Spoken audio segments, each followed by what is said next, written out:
Hello everyone, this is Warpster77 tuning into another video, and today I will be reading to you guys Chapter 10, Sweet Home, Alaska. July 18th, 2020. Warpster had landed in Anchorage Airport and saw it was very different than the last time he remembered it.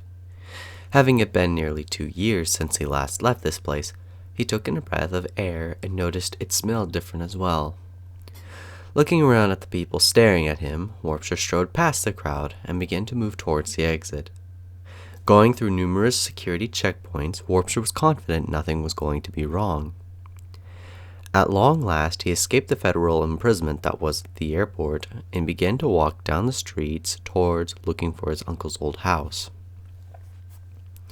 Once he found it, Warpster headed into the garage and found the hidden key under the floor mat and opened the door. Inside was a black Suburban with a jackass sticker on the rear window, along with several bumper stickers covering up the license plate. Taking the keys from the rack along the wall, he opened the door and turned the ignition. Once the headlights flared on and the stereo nearly deafened him, Warpster knew he was going to have a fun drive home. Opening the large garage lift doors, Warpster peeled out and headed down the streets to escape the large city and escaped the muck-filled waste that was Anchorage. Speeding down the highway at over 100 miles per hour, Warpster was having a blast. His father taught him a lot on how to drive through traffic, and with his new reaction speeds, this was a breeze. Even once he left Palmer and headed through Eureka's twisting and bending Mountain View roads with near-plummet drops off, he sped through, going about 80 or so near the 90-degree turns.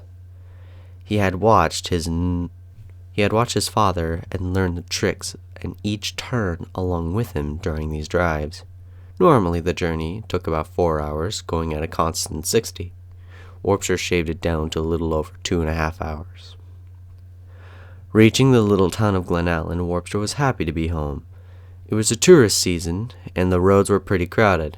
Heading up to a restaurant, Warpster had made her dreams into a reality when he gave up a large portion of his winnings from the first competition nearly 3 years ago. Walking into the diner, Warpster seated himself at the counter at the far end and saw a familiar blonde waitress with black highlights at the end of her short-cut hair. With a cheerful smile, neat black apron, light arched-sole black shoes, and a laugh he could never forget, Warpster watched his mother come back over to the counter. When she glanced by his way, she nearly cried. Her mouth dropped and her eyes watered. "My baby boy," she cried out and rushed around the counter to hug him in the stool. Warpster hopped up and held her tightly. He had grown much taller than her now, and she buried her face into his shoulder. Warpster felt much, much better. "I'm home, Mama," he told her as he looked into her eyes. "I missed you so much. I was so worried. I thought I had lost my entire family," she whispered as her co-worker, a lovely lady, Joanna, came in to help take care of the many customers. "I'd like to make my order," Warpster told her as she wiped the tears from her eyes. "What can I get you, Snickety?" she asked him, and Warpster ordered the fireweed skillet, a plate of fried potatoes, onions, mushrooms, peppers, and bacon slathered in shredded cheese. When she went to put the order in, Warpster looked around the diner and noticed it changed as well. It was roomier, more refined, and more like how she dreamed it would be. He was glad he was able to finally repay her after all the hardships she had gone through to keep him fed, clothed, happy, and warm. When she took care of some of the customers, she came back and chatted with him. "So where have you been? Did you win? What happened?" she asked him, and Warpster sighed. "It's a long story." He briefly went over the main points of the line of sight competition and told her about the auction and all of his dead friends now. She held a hand over her lips and her eyes watered again. "I'm so glad you're safe. You're so blessed," she whispered to him as she went around to hug him and gave him a kiss on the cheek. Warpster patted her on the head. Mama, I told you I would be fine. In fact, I'll tell you about what I'm doing recently when we get home, he told her as the food came out for him. He happily munched on it and peeked at who was in the back cooking. Tell Alex, he did it perfect as usual. Warpster Mama snickered and called, "Hey, Gingy! My son says you did it perfect again." In a matter of a second, the tall, lanky, red-haired young adult came out with his army camo pants, polo t-shirt, and build hat. He came out and marveled at the fully grown Warpster. "Well, I'll be damned. You're back in one piece with that stupid hat," he said with a smile. Warpster tipped his hat to him, and he mirrored the gesture. "I always win, remember that," he told Alex with a grin. Alex gave him a thumbs up, and then headed back into the kitchen to keep an eye on the food. Warpster looked at some of the pictures on the wall and asked, "More of your drawings?" He noticed most of them were an angel and a man kissing or just being in a love scene. I started pretty recently, actually. Around 5 months ago," she said as she departed to hand a couple their food. She bustled around, seating people and cleaning empty ones for a little bit before she came back. Warpster had devoured the plate in a matter of minutes and smiled, patting his belly. "Thank you, Mama. I'll wait here until you're closing," he told her as he watched the clock say it was about 6 in the evening. As the day went on, Warpster saw people he knew and wondered if they even remembered his face. They came and went as the day went on until 10 o'clock at night. The close sign was flipped, and the crew went home with Warpster by his mother's side. Warpster drove behind her to the house and noticed an old beaten-down RV with a blue tarp over the top outside plugged in. Once they came to the stop, Warpster was curious to see what was going on. Coming into the house, Warpster saw a large man with white rough skin, sandy blonde hair, a large nose, red face complexion, with glazed and red eyes. The smell of marijuana was overpowering, with the smell of garlic, salt, and beef. Warpster Mama went over to the tall brute and hugged him. "I'm home, baby," she said and kissed him, and Warpster was curious. "Who's this?" he asked, and the man walked over and offered his hand. "Hey, bro, my name is Nathaniel. Your mom and I met working at her diner about 3 or 4 years ago." Warpster shook the man's hand and felt his skin was very tough, like sandpaper and leathery. His arms were hairy as well, but his face was clean cut and didn't seem that afflicted. He must have been a manual worker or something like that, Warpster figured, due to how strong the man looked. "Warpster," he said, and the man looked at him funny. "I thought your name was Nick," he asked as he looked back to Warpster Mama, who chuckled. "I told you before he went into the Crossfire tournament and won that huge pot of money," she told him, and then Nathaniel remembered. "I know that. She told me about how you went off, but I thought you ran away or something like that." Warpster shook his head and said, "No, just doing some business." Nathaniel shrugged and said dinner would be ready soon. Warpster inspected the dish and saw it was spaghetti. Sitting down at the table with his mother and Nathaniel, Warpster wasn't sure what to think of the man other than he brought his mother some kind of joy. "So what is your full name?" Warpster asked him, and he replied, "Nathaniel Nelson." Warpster figured that was an easy one to pick out and sent Creo a text. "Send me everything you got on an Alaskan resident known as Nathaniel Nelson." Sure enough, in a matter of 5 minutes, Warpster received a document from Creo in Virginia listing everything about him. Nathaniel was a known criminal and convict for multiple charges of misdemeanors and received multiple good behavior releases. He has been found on multiple charges of possession of meth, morphine, painkillers, and many other illegal non-prescripted drugs.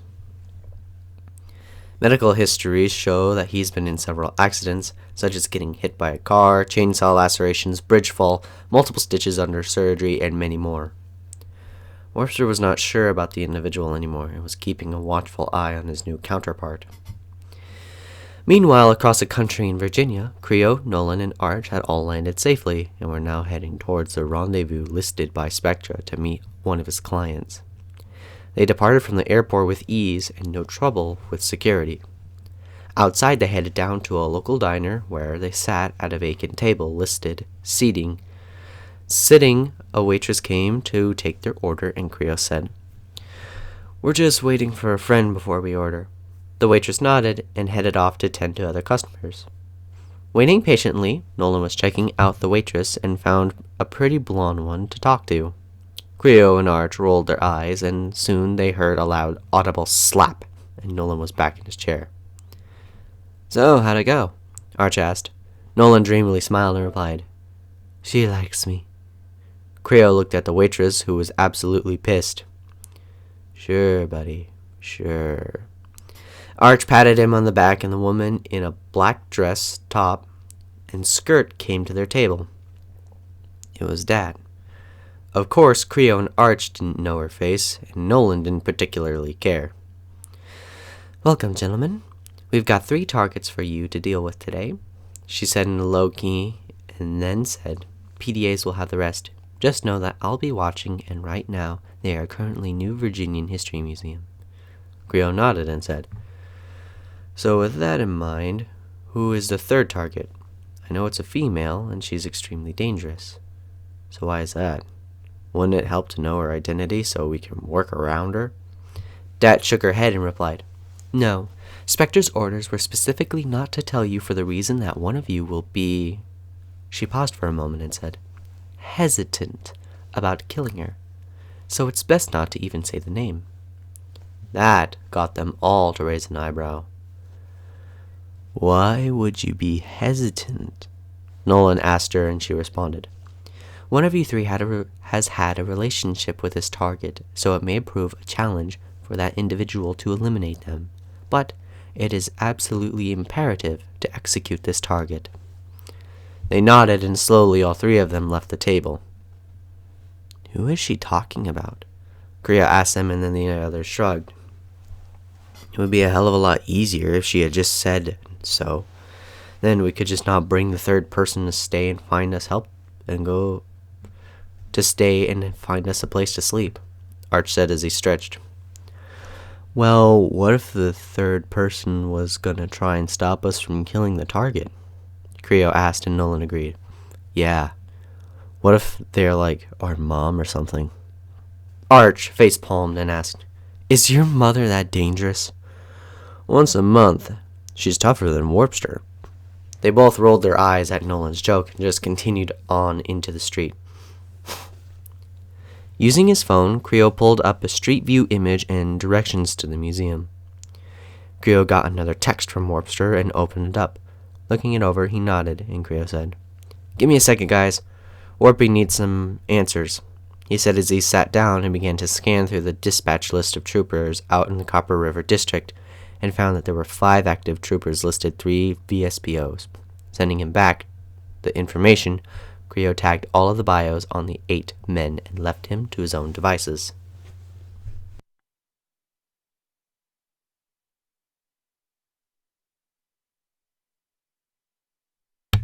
As they continued on their way to the museum, they found it was jam-packed with people. Now, Creo was curious as to what was going on. It was the grand reopening of the giant fire and loss of precious artifacts. Meanwhile, inside the museum, Keep and Aragon were getting impatient. "Oh, for the love of God. How long does it take this bitch just to look at some paintings and stupid-ass news clippings?" Keep groaned, and Aragon agreed. "No kidding. I have half a mind just to gut about half the people in here for the key and leave." The 2 chatted to one another as a woman with sandy auburn hair, red dress suit, and black tie walked around the room, mingling and talking. Keep and Aragon kept a watchful eye on the woman and made sure she was in their sights at any given time. Creo, Arch, and Nolan all devised a plan of action. Creo was going to use cameras to provide some recon, while Arch went on the social route asking for any sightings of the people they were after, and Nolan was going to take a more in-depth look at the area by breaking through the restricted zone by any means necessary. Looking into the lobby, Arch saw this place was rather upper-class looking, so he had an idea and walked into the waiting room and found coat hangers. Putting on a jacket that was a bit too big for him, he found it covered up his t-shirt. Underneath, his jeans were nice and hopefully the bouncer would buy the act. Much to Arch's surprise, he found the bouncer flirting with a rather Ashley Tisdale-looking girl and slipped right past. Creo was having some trouble with the firewall, so figured it was no use until he noticed they made a mistake. They were tracking his IP address, which meant his computers were not on standby, and that meant no one was watching the monitors. He sent Nolan a text giving him a manual override into the system, which Nolan courteously responded with, I'll turn you on. Creo groaned and just kept trying to break through. Arch began to observe the surroundings with a very excited look on the things in the museum was actually distracting him. It was astonishing to see all the artifacts that the place had, like pieces of the Hindenburg, the Solemn tablets, a solid amulet from the first Grand Pyramid before the Egyptian crisis. Nolan made his way looping around through the several flights of stairs, and he came to the upper levels of the museum.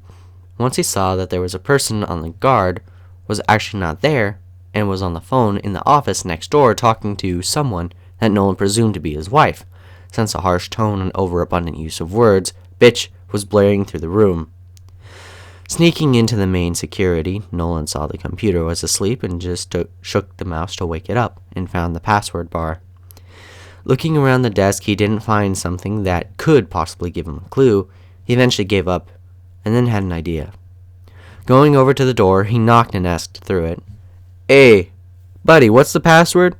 The man stopped and hollered back at him. It's screw you blue, no spaces, he retorted, then went back to yelling at his wife. Nolan shrugged and went back to type into the words. It was hard to focus with him yelling, so he yelled back, Can you keep it down? I'm trying to work here. The man stormed out of his office and went down to the stairwell to yell on the phone, and Nolan sighed in relief. Finally, some peace and quiet, he said as he got into the main page and began to click around on the cameras and found Arch walking around the middle of floors. He began to patch Creo through when he noticed someone he thought he'd never see again. No way, he said and headed down to the museum to go see her. Making his way down to the stairwell, he passed a man still screaming on the phone at his wife. Then, making his way through the crowd, he saw her again. The woman he had come to know and love, with the dirty blonde hair, slim pale white complexion, dressed in her green pine dress, with a look of ambition around the place. She was studying the markings on a fragment of the pyramid when he came to her side and said, Hey there, darling. She turned and smiled brighter than the sun. Nolan, she said and held him close. I missed you so much, she whispered in his ear and stroked his hair. I know, but I'm here. So what are you looking at? He asked as he saw the fragment. I was sent here on a mission, that's all, she said as she perked Nolan's curiosity. What do you mean? I had to learn about the Egyptian crisis for my understudy role, she said simply. It was odd, and Nolan asked, So you work as an actor? And she giggled. Maybe. She winked at him, and then Aragon approached her. Are you ready to go? He asked, and Nolan knew that face. Hey there, dickhead, Nolan said before punching him clean in the nose, sending him wobbling backwards. Keep whirled around at the commotion and immediately withdrew her miniature .357 Magnum and fired at Nolan. Ducking the bullet, he took cover behind the exhibits while Arch was surprised by the panic that spread throughout the building. Creo spotted Nolan and Keep dashing around the Egyptian crisis block, and Ark was right next door. Moving fast, Ark found Keep and knew her face. Waiting around the pillar, he heard Nolan come running down the hall with Keep hot on his ass, ready to kill. When she passed, Arch tripped her with a swift kick to the shins and sent her slipping over the floor. But she rolled back up with pistol in hand and aimed at Arch. Nolan threw one of his carbon steel knives and sunk it into the back of her right side. Screaming, she fell down with her dress coat immediately getting drenched in blood. Aragon had gotten Caney out of the building and heard Keep screaming and knew she was in trouble. Moving in quickly, he found her pinned between Arch and Nolan with a knife in her back. Arch was going to move up, but she fired out one of her last rounds at his head, narrowly missing him. Nolan took the chance and rushed forward using the airplane display as cover while he tried to crawl away from having a punctured lung. Nolan climbed aboard the paper middle and swung from the high-tension wires over her, and she hit the dirt, breaking a couple ribs as he pulled the knife out of her to get one shot in the stomach from Aragon standing right in the front of him. Arch pulled out his revolver and fired at Aragon, forcing him to take cover as the wounded crawled to safety. Creo knew the police were on the way and had a plan. He got the electrolocks on the doors fastened, which would slow Keep and Aragon down, meaning he could blame them for the crime and cover their own tracks. He sent Arch a text telling him and Nolan to stall for 4 minutes of time and then get out. "Easier said than done," he replied. Aragon assessed the wound and found it was rather deep, but her ribcage took the knife blow, and it was actually broken ribs that punctured her lung. "Come out and fight!" he roared and buckled out as he pressed on the charge, firing at Arch. Taking cover, Arch and Nolan looked to one another, not sure what to do.